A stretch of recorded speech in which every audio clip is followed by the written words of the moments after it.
All right, hello everyone, and welcome back to the Kingdom Child channel. I wanted to bring to you guys today a very old dream that I totally forgot about years ago.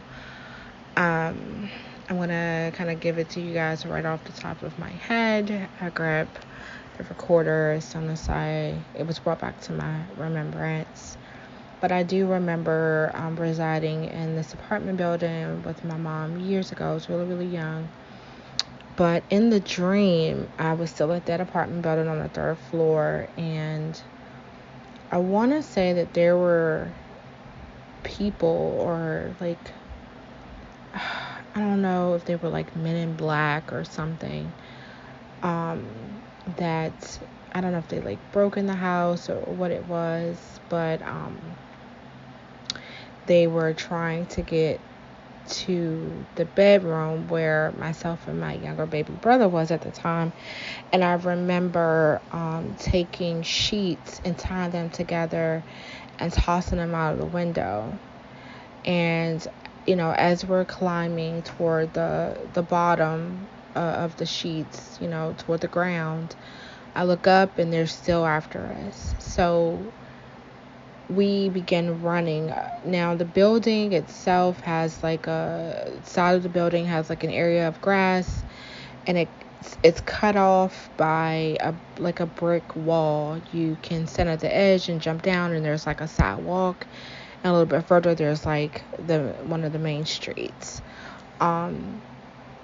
So as we began running, we knew that there really wasn't too far. It wasn't, we couldn't really go anywhere. Like we could run, but then if we ran enough, we were going to fall, off the ledge of the brick, right, onto the cement and right into the street. So that really wasn't like ideal in the dream. And so with this, I remember just asking God as we're running, like, please help, please help, please help, please help. And so as we're running, I look back and I see the two men that have also, skedaddled right on, shimmied on down the sheets, and they're running after us. And so I'm running, I'm holding my baby brother's hand. I think I was about, I don't know, maybe 6, 7, and he was like maybe 3 or 4. And we're running, and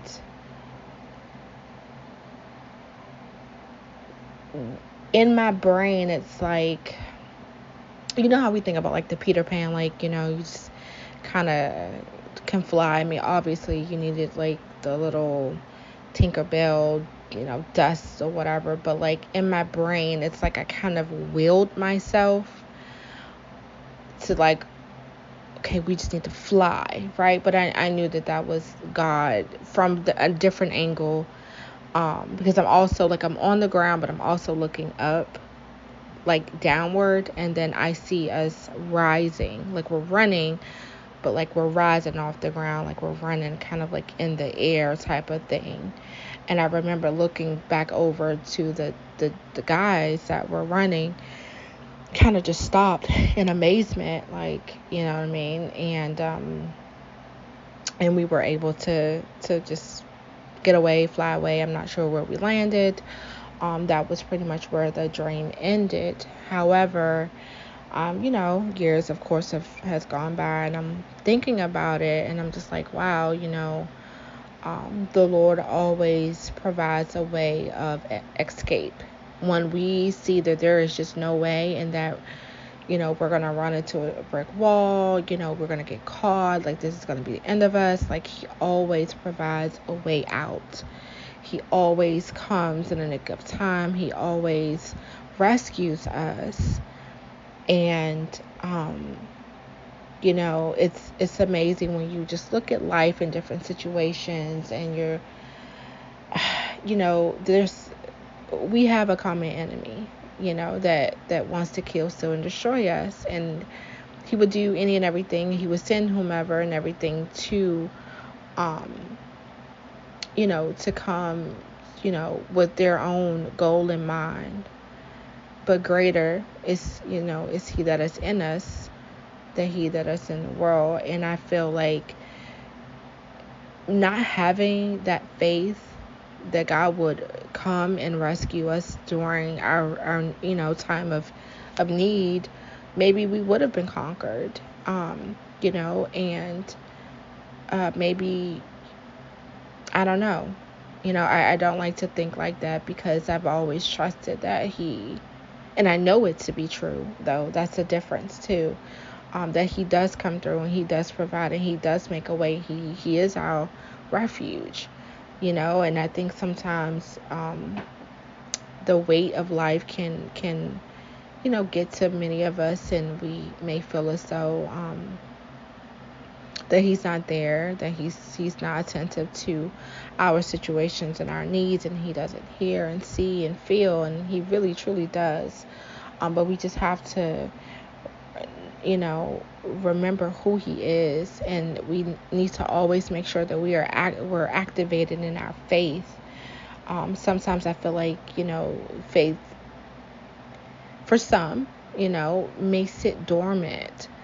How can he ever work fluently throughout your life to where you can be a testimony if you aren't walking in activated faith? It's amazing how for myself over the years, he's given me different things, and again, never understanding all the mysteries of God. That's just who he is. And but as an adult, and one who has been on her own, my own since 16, I've seen a lot, I've been through a lot, and of all the things that I've lost and gained, I've always held on to my faith. That was my lifeline. That kept me from sinking. That one little strand of thread, the hem of the garment type of thing. That faith, you have to hold on to that and allow it to empower you, and know that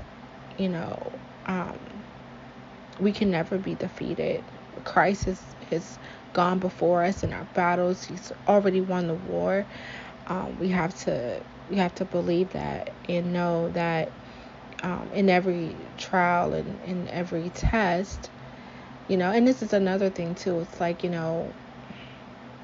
how can you give a testimony to someone and you've never experienced anything? It's interesting, because I think about people who don't have children. How can you relate if you are a parent? Like, how can a person that doesn't have kids truly relate? Yes, niece, nephew, that type of thing, but your own one that you're responsible for, there's a slight difference, right? Guardian, same thing, slight difference. How do you truly know? And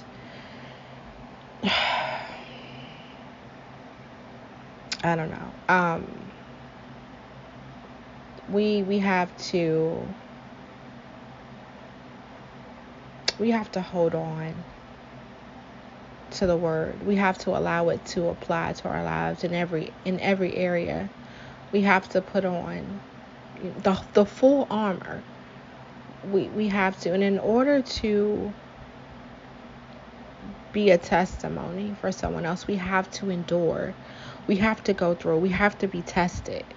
And I always like to use the analogy of the Lord, starting out with, a clump of clay, him being the potter, and, him beginning to mold us on this wheel, and, just shaping us, into what he wants us to become, and, but in order to do that, we have to be put in the furnace. We have to go in the oven. We have to become strengthened. We have to get strong. We have to be bold. We have to endure, the heat and the, all of that. It's a metaphor here, but and then when we are able to pass that test, he can take us out, allow us some breathing room to cool. Then he can begin to decorate us and adorn us with, his creativity and his love and his grace and all the mercy that he places upon this vase. He's very proud of what this clump of clay has become because he had a vision for our lives, and in order to become anything, we have to have, our faith tested. Going through those trials, it molds, and it transforms, the renewing of our minds, our character, all of those things are tested and molded into, something that would better reflect or become a reflection of him. And after he's done decorating and adorning, he can, put us up on a shelf for all to see. And when people walk past, this part of the store, they can be like, wow, like this is a beautiful masterpiece.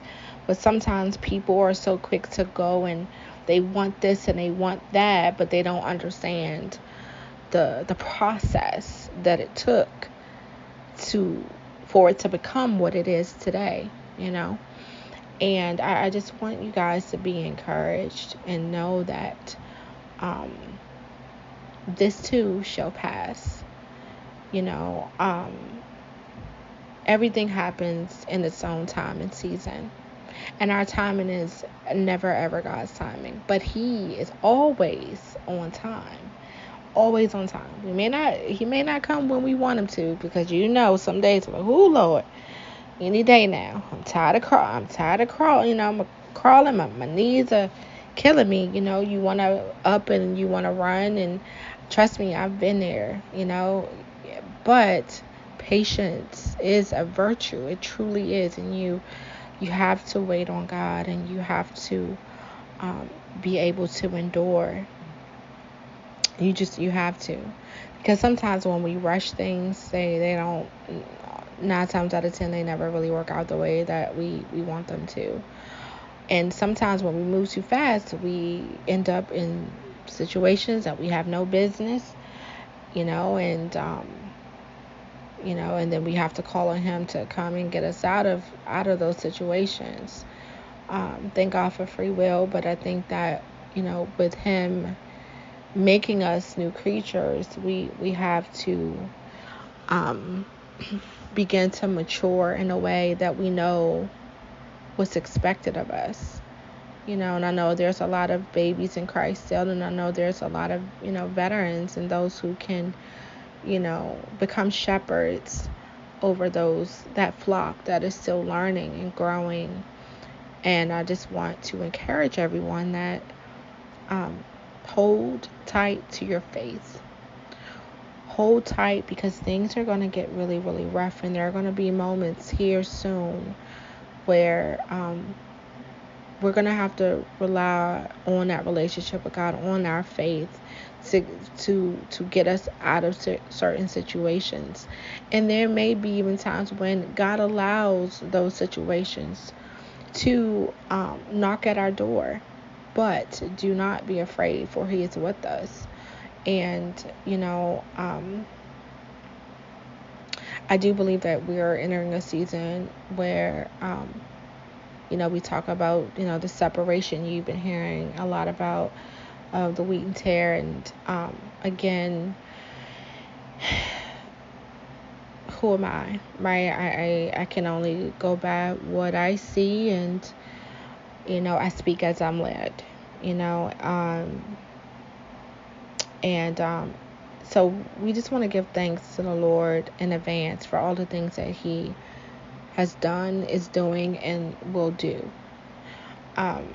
We need to be steadfast. We need to brush up on our prayer life, and we need to become more selfless, toward our neighbors and strangers, those we do not know, because we don't know if we're entertaining angels. I didn't mean to make this video long, but I just want to again encourage you guys that trouble don't last always, and in any situation he will make a way, but we have to believe that, when it seems like things are tough and it's just, you don't know how it's going to happen, trust me, I am a living testimony. The Lord has gotten me out of and delivered me from so many situations. He has came and stepped in. I mean, and again, we're talking about a sovereign God, one who truly understands your actual situations. Like, this is no fairy tale made up in my brain, you know, folklore. Like, this is a real living, breathing, sovereign God who knows everything all about you, and he wants the best for all of us. And so whether, you're struggling with work or school, your bills, your kids, trust me, everything I just named, I've been there and done that. But he always finds a way to, to step in. And so I just want to encourage you guys, to stay encouraged, stay in your faith. I will be, and it's so interesting how the Holy Spirit moves, because again, some of these ideas literally, they just pop in as I'm talking, as this is here. But I do think that we do need to have a designated channel or something for those who can give their testimonies. A lot of them we hear in churches, but I would love to hear from you guys, about what he's done for you guys. And I'm going to jot that down so I can begin working on that. Thank you, Lord. But it's always great to share what he's done. And, we are living testimonies, and there's nothing more beautiful to know that we serve a God that loves and truly cares, and don't ever think that, life's supposed to be peaches and cream. I don't know whoever created that theology, but that is far from the truth. As believers, we will suffer. And even for those who aren't believers, guys, whoever is, listening to the sound of my voice on this channel, all of my videos, I always like to emphasize getting to know Jesus. Getting to know him, having a relationship with him, understanding why this relationship is important, I think, first and foremost. This channel is for you. It's not just for believers, because guess what? We all started somewhere, and we all have our path, and no one's perfect. If you think about it, none of Jesus' disciples was perfect, because if you listen to their past life and, the jobs they've had and all of that, you'll be amazed. The Lord didn't sit amongst the rich and mighty. Like, no, he came and hung around, the people that weren't in the best statuses. And so that's me and you, everyday people that has everyday issues, and there's so many scriptures that he gives us for comfort and encouragement. And so you guys, just be encouraged today, and know that this too shall pass. Whatever it is that you're going through, give it to the Lord. And when you give it to him, leave it there. And you continue on in faith, knowing that he will take care of it. He will never see you out, ever. And I'm a living testimony of that. So you guys have a blessed rest of your day, and I will see you guys on the next video. God bless and take care.